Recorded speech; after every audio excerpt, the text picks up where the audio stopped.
Assalamualaikum warahmatullahi wabarakatuh.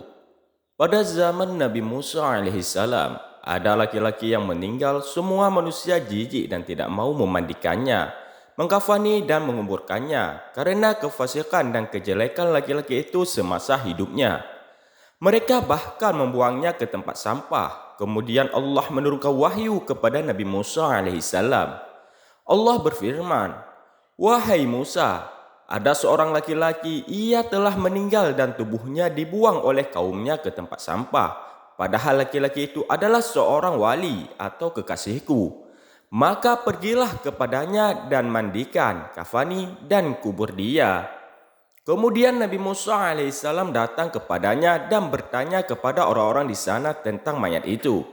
Kemudian orang-orang tersebut berkata kepada Nabi Musa alaihissalam, "Wahai Nabi Musa, memang ada orang mati di sini ketika dia hidup seperti ini, dan dia dikenal korup, jahat, dan terkutuk." Nabi Musa juga bertanya kepada umatnya, "Di mana tempat dibuang?"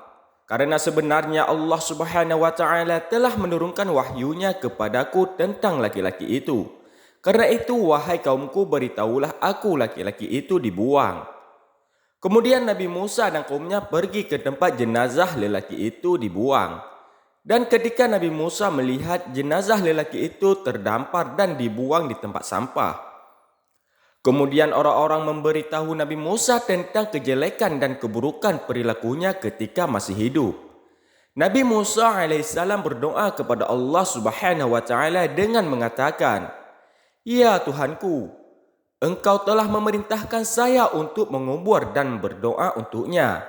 Meskipun orang-orang melihatnya sebagai orang yang jelek, dan Engkau ya Allah maha lebih tahu dariku, dan mereka dengan memuji dan mencelanya."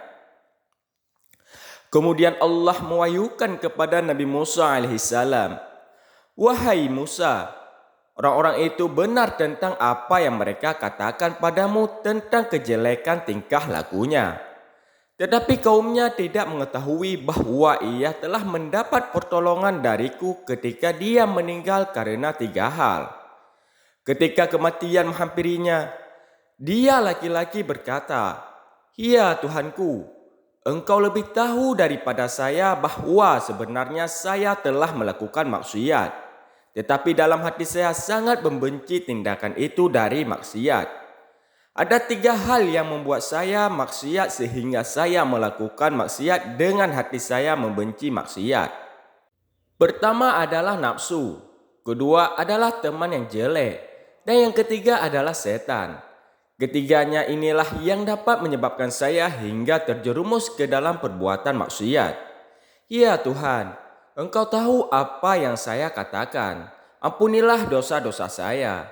Dan kedua, "Ya Tuhan, sesungguhnya Engkau mengetahui bahwa aku berbuat maksiat karena kedudukan di pihak orang fasik. Tetapi aku lebih suka berteman dengan orang-orang baik yang berhati-hati dan waspada terhadap hal-hal yang haram, dan menempati posisi bersama mereka, as-salihin. Saya lebih suka mereka daripada orang-orang fasik." Dan ketiga, pria itu berkata, "Ya Tuhanku, sesungguhnya Engkau lebih tahu tentang saya. Tetapi saya benar-benar lebih senang dengan orang-orang baik daripada orang-orang jahat. Seandainya Engkau hadapkan pada saya 2 orang baik dan 1 orang yang jahat, pasti aku akan memilih yang baik." Juga diriwayatkan dari Wahab bin Mudabbih tentang apa yang dikatakan laki-laki itu kepada Tuhannya, yaitu, "Ya Allah, jika Engkau ampuni dosa-dosaku, aulia-auliamu, anbiya-anbiyamu akan selalu senantiasa senang, dan para setan musuhku dan musuhmu. Seandainya Engkau menyiksaku karena dosa-dosaku, mereka akan selalu bangga. Dan aku juga tahu bahwa kebahagiaan kekasihmu lebih aku senangi daripada kesombongan setan dan antek-anteknya. Oleh karena itu ampunilah dosa-dosaku. Ya Tuhan, sebenarnya Engkau benar-benar lebih tahu dariku apa yang aku katakan. Kasihanilah aku dan ampuni dosa-dosaku." Kemudian Allah berfirman, Maka ku cintai dan ku maafkan dia, karena sebenarnya aku adalah zat yang paling mencintai dan memaafkan, terutama bagi orang yang mengakui kesalahannya sendiri. Dan laki-laki itu lebih banyak mengakui kesalahan dan dosanya. Maka aku maafkan semua dosanya. Dan Allah pun mewahyukan kepada Nabi Musa alaihissalam, "Wahai Musa, lakukan apa yang telah aku perintahkan kepadamu, karena sesungguhnya aku akan mengampuni bagi siapa saja yang ingin menyolati jenazahnya, menguburkannya dan menghadiri pemakamannya karena keilmuannya di sisiku.